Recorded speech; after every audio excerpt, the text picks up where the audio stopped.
Hello everyone, welcome to Mindora. आज से हम एक नई सीरीज शुरू कर रहे हैं, social reform movement of modern India. कि सोसाइटी चेंज क्यों होती है, हमेशा नहीं, हर सेंचुरी में नहीं, कई बार सोसाइटी जो है वो सदियों तक एक ही दायरे पर चलती रहती है, पर अचानक एक दौर आता है जब सब कुछ हिल जाता है। मतलब पुरानी मान्यताएं चैलेंज हो जाती हैं, पुराने रिचुअल चैलेंज हो जाते हैं, नए सवाल उठते हैं, नए जवाब मिलते हैं, नए लोग उठते हैं। तो 19वीं सेंचुरी का इंडिया एक ऐसा ही दौर था, एक ऐसा वक्त जब इस देश में कुछ लोगों ने सोचा कि जो सालों से चलता आ रहा है ना वो सही नहीं है, इसे बदलने की ज़रूरत है। और ये लोग रिफॉर्मर्स थे और इनकी कहानी सोशल रिफॉर्म मूवमेंट है। लेकिन कोई भी मूवमेंट एक दिन में तो शुरू नहीं हो जाता, इसके पीछे एक कॉन्टेक्स्ट होता है, एक बैकग्राउंड होता है। तो एपिसोड 1 में हम वो बैकग्राउंड समझेंगे।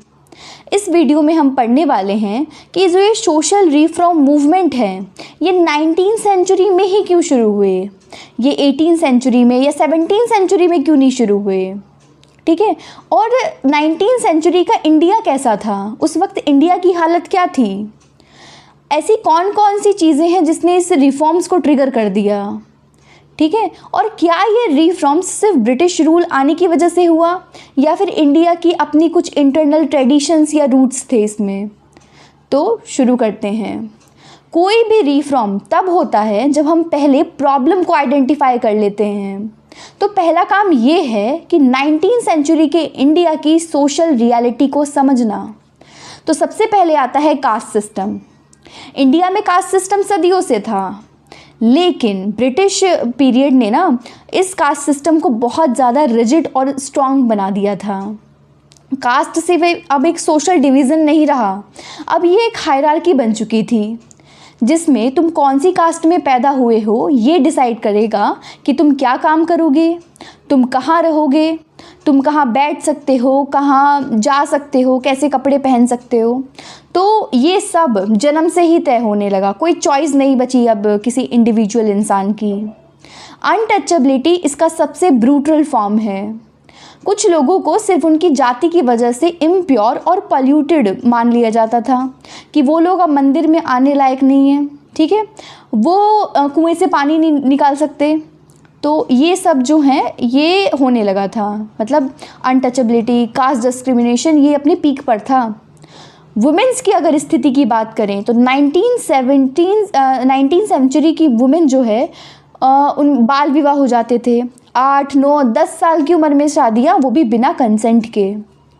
सती प्रथा बहुत ज़्यादा प्रचलित थी, मतलब पति के मरने के बाद विडो को चिता के साथ जलना पड़ता था।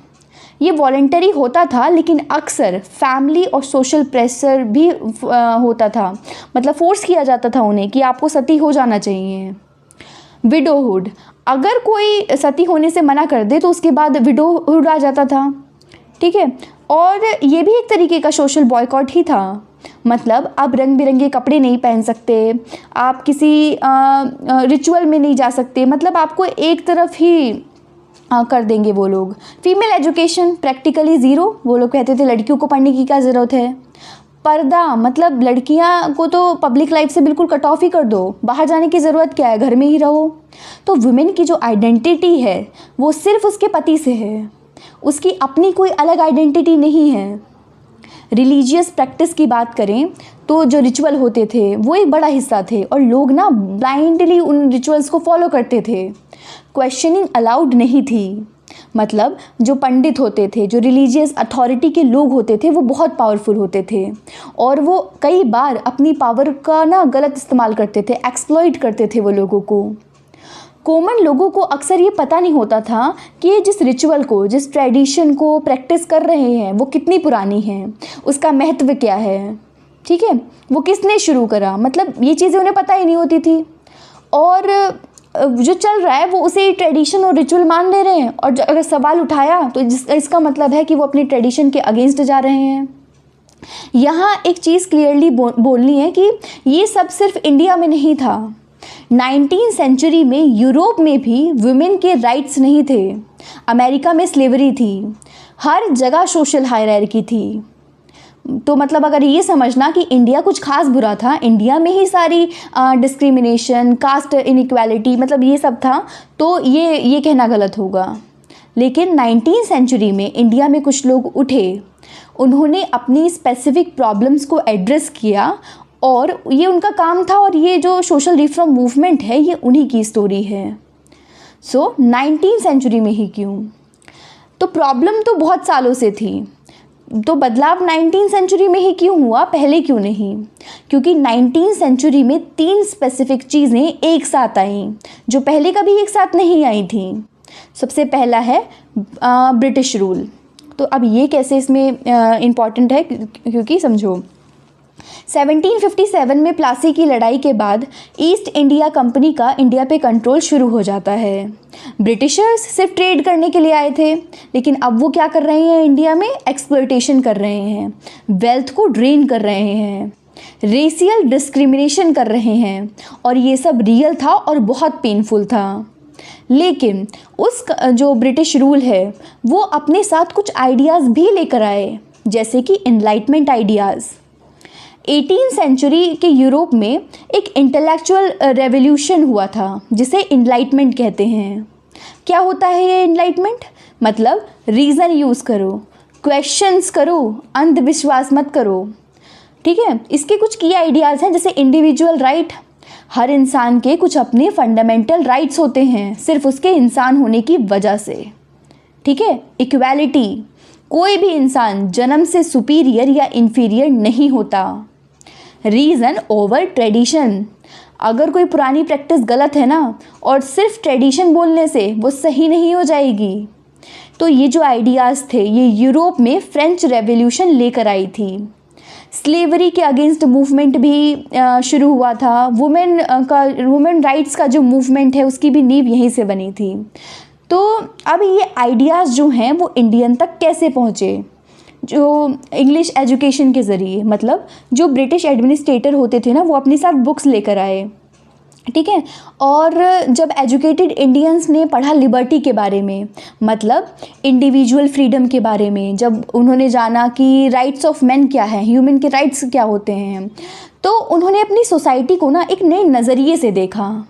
पहले हम एक सिस्टम के अंदर थे तो वो सिस्टम हमें नॉर्मल लगता था। जब हम एक बाहरी फ्रेमवर्क से उसे देखते हैं तो हम उसकी सारी प्रॉब्लम्स, सारी बुराइयां हमें एक साथ दिखने लग जाती हैं। ठीक है, दूसरा ट्रिगर पॉइंट है वेस्टर्न एजुकेशन।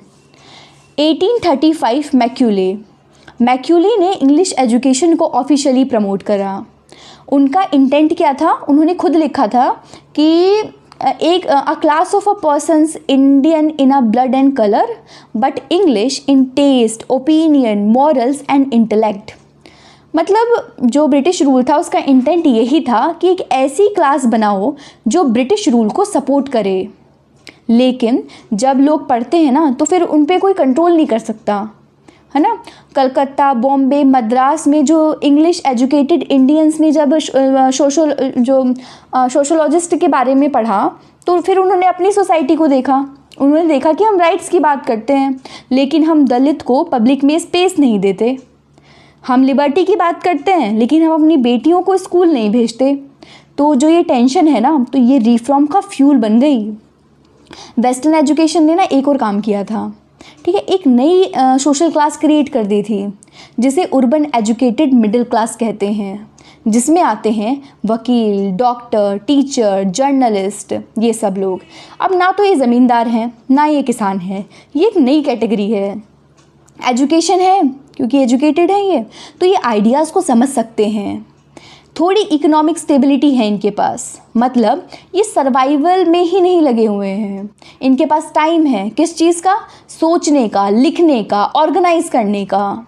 एक्सेस है चीज़ों का, न्यूज़पेपर, बुक्स, पब्लिक प्लेटफॉर्म तक।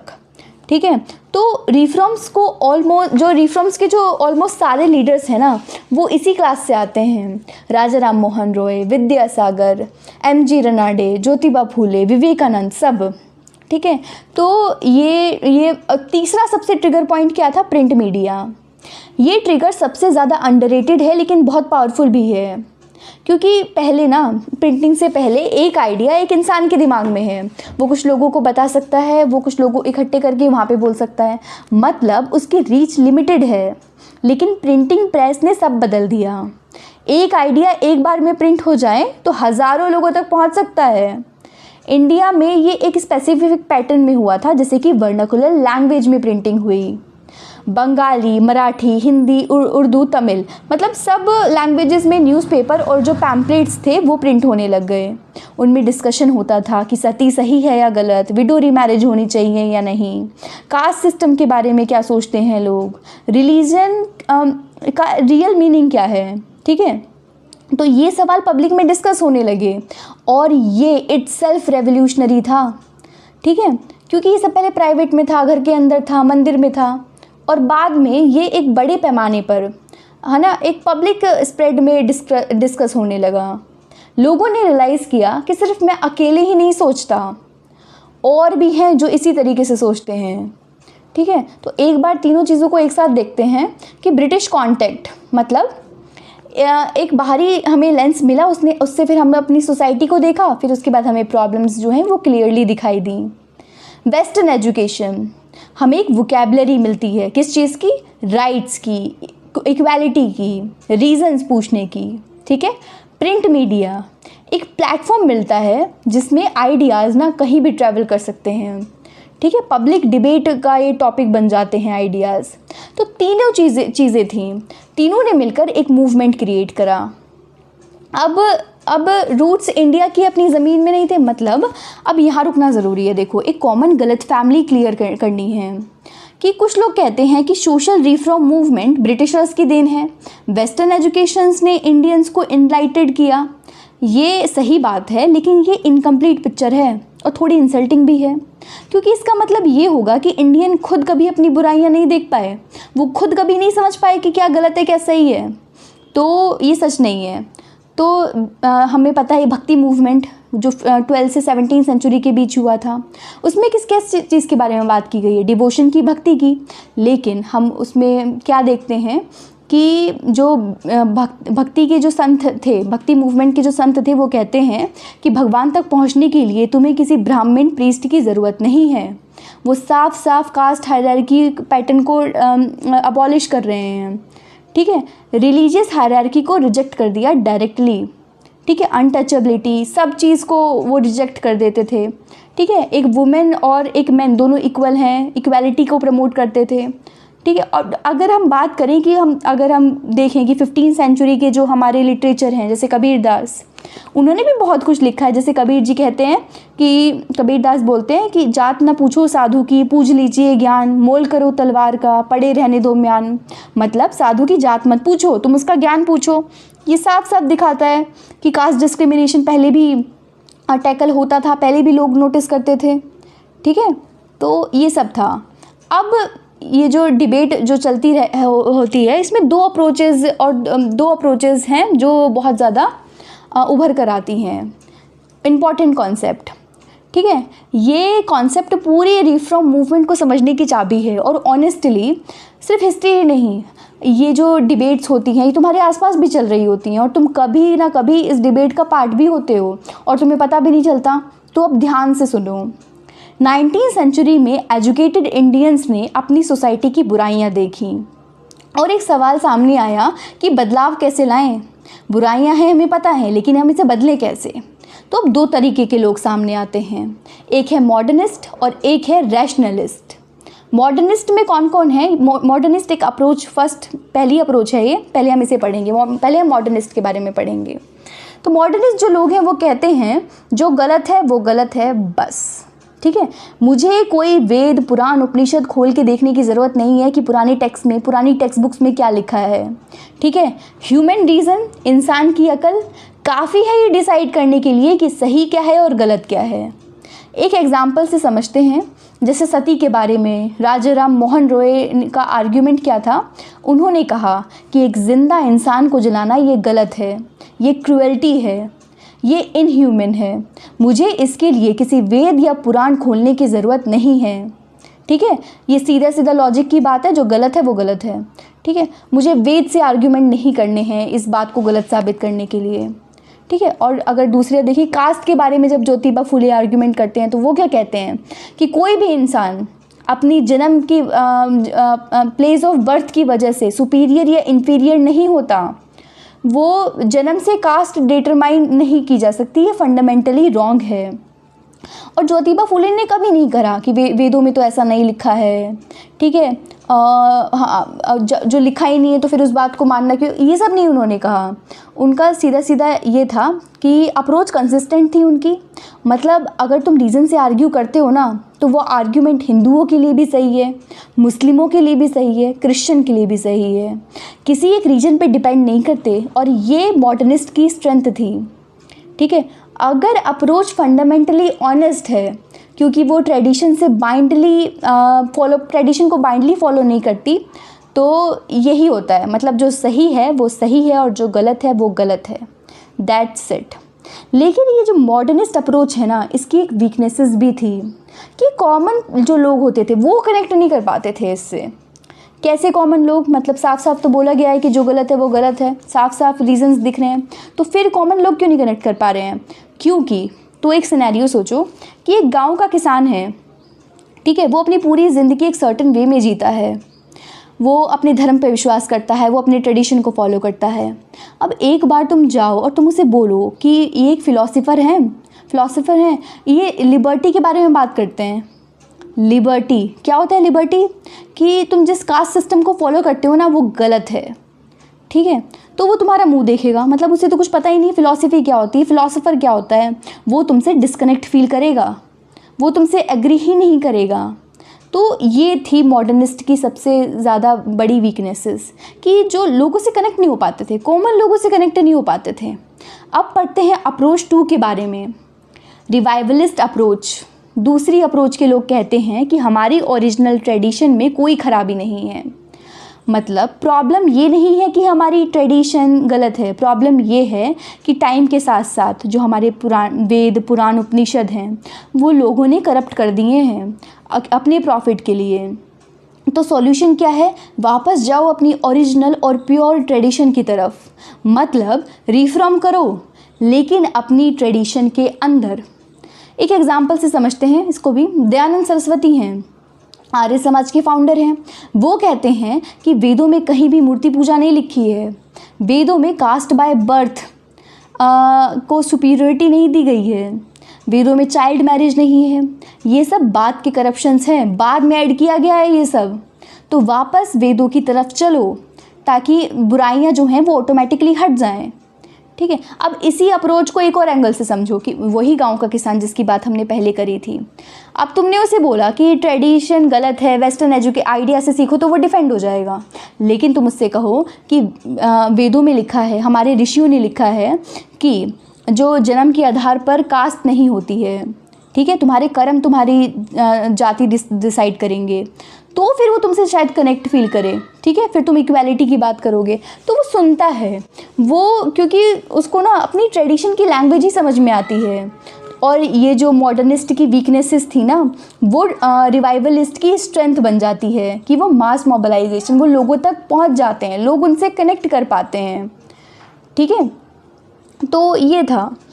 और अगर हम बात करें अब दोनों की ज़रूरत होती है, रिवाइवलिस्ट की भी और मॉडर्निस्ट की भी, क्योंकि हिस्ट्री की बुक्स में ना मॉडर्निस्ट को हीरो बनाया जाता है और रिवाइवलिस्ट को एक अलग साइड में रखा जाता है, लेकिन ये गलत है।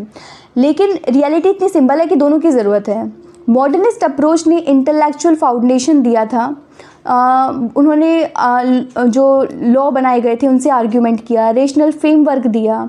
इसके बिना सिर्फ सेंटिमेंट्स नहीं था, इनमें लॉजिक था, मतलब प्रैक्टिकली हर चीज़ को सॉल्व किया और लॉजिक था इसमें। लेकिन रिवाइवलिस्ट अप्रोच ने ना लोगों को कनेक्ट किया, कॉमन लोगों को कनेक्ट किया। ठीक है, जो मॉडर्निस्ट नहीं कर पाते थे। ठीक है, तो ये दोनों ही ज़रूरी हैं, दोनों इफ़ेक्टिव भी हैं। ठीक है, दोनों की अपनी लिमिट्स हैं। तो थर्ड पर्सपेक्टिव भी, मतलब यहाँ पे कोई थर्ड पर्सपेक्टिव नहीं था, ये दो ही चीज़ें थी। अब लास्ट में ये है कि जब कोई कहता है, अब आज भी ये डिबेट इसलिए होती है कि जब कोई कहता है कि ट्रिपल तलाक गलत है, वुमेन के राइट्स वायलेट हो रहे हैं, तो ये मॉडर्निस्ट आर्ग्यूमेंट है। लेकिन अगर कोई कहे कि हमारे रिलीजन में ये नहीं लिखा है, ये तो बाहर से आया हुआ है, तो ये रिवाइवलिस्ट आर्ग्यूमेंट है।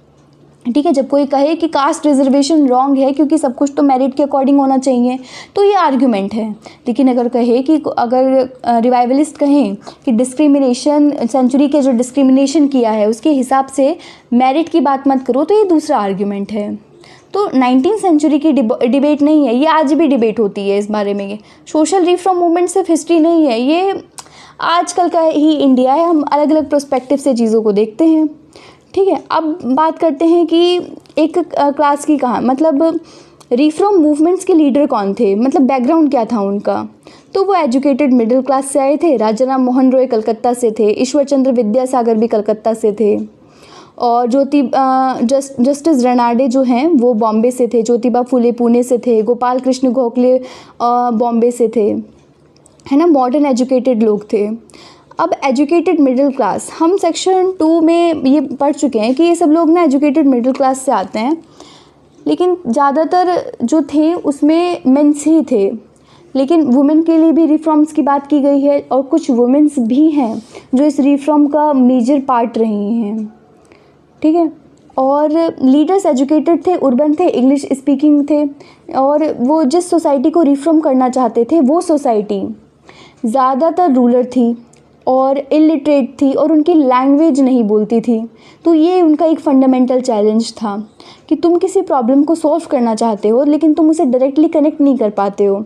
तो इसका मतलब यही है कि ये एक बहुत ज़्यादा बिगर पिक्चर में ये नहीं पहुंच पाया। तो हर चीज़ की अपनी एक स्ट्रेंथ और एक लिमिटेशंस है। अब लास्ट पॉइंट ये है कि ये बहुत इंपॉर्टेंट है, सोशल रिफॉर्म मूवमेंट और इंडियन जो नेशनलिज्म है ये अलग अलग मूवमेंट नहीं है, ये डीपली कनेक्टेड है। जो लोग एक रिफॉर्म करना चाहते हैं और इंडिया को स्ट्रॉन्ग बनाना चाहते हैं, वो जानते हैं कि caste division, gender inequality, religious narrow mindedness India को अंदर से खोखला कर देगी। वो एक ऐसी सोसाइटी चाहते हैं जिसमें आधी आबादी हो, जिसमें ऐसा ना हो कि आधी आबादी मतलब वुमेन्स ही घर में बंद हैं।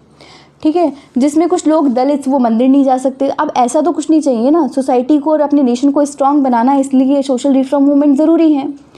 राजा राम मोहन रॉय को the father of the modern India कहा जाता है। सिर्फ सती अबॉलिशन के लिए नहीं कहा जाता, उन्होंने और भी बहुत काम किए थे। अंबेडकर ने कॉन्स्टिट्यूशन लिखा क्योंकि उन्होंने सोचा कि इक्वालिटी का लॉ होगा तभी तो इक्वालिटी की सोसाइटी बन पाएगी। ठीक है, तो ये जो लोग हैं ना, जो सोशल रिफॉर्म मूवमेंट के लीडर्स हैं, इनको नेशन का आर्किटेक्चर बोलना बिल्कुल ठीक रहेगा। तो आज एपिसोड 1 में हमने समझा कि 19वीं सेंचुरी का इंडिया क्या था, सती, बाल विवाह, कास्ट डिस्क्रिमिनेशन, ये सब क्या था। दूसरी बात, रिफॉर्म के 3 बड़े ट्रिगर्स हमने पढ़े, जिसमें आता है British rule, enlightenment ideas, western education और प्रिंट मीडिया। तीसरी बात, रिफॉर्म्स की अपनी एक इंटरनल ट्रेडिशन से भी कनेक्ट होता है, जैसे भक्ति मूवमेंट की लेगेसी हम अपने एंशिएंट टेक्स्ट्स में देखते हैं कि टेक्स्ट में देखते हैं कि ये जो इनइक्वालिटीज़, डिस्क्रिमिनेशन है पहले भी एड्रेस होता था। 2 अप्रोचेस हमने पढ़ी, मॉडर्निस्ट एंड रिवाइवलिस्ट, दोनों की स्ट्रेंथ, दोनों की वीकनेसेस हमने देखी, और देखा कि सोशल रिफॉर्म और नेशनलिज्म डीपली कनेक्टेड क्यों है एक दूसरे से। सो ये था फाउंडेशन। अगले एपिसोड में हम डायरेक्टली जंप करेंगे पहले बड़े मूवमेंट की तरफ, वो है ब्रह्म समाज, राजा राम मोहन रॉय। एक आदमी की स्टोरी जिसने अपनी आंखों के सामने एक ट्रेजेडी होते हुए देखी और फिर ज़िंदगी भर उस ट्रेजेडी को बंद करने में लगा दिया। वो स्टोरी अगले एपिसोड में। अगर ये वीडियो आपको हेल्पफुल लगी है तो लाइक करो, शेयर करो, माइंडोरा को सब्सक्राइब करो, और कमेंट्स में बताओ कि 19वीं सेंचुरी के इंडिया के बारे में सुन के तुम्हें सबसे ज़्यादा शॉक क्या लगा। मिलते हैं अगले एपिसोड में। जय हिंद।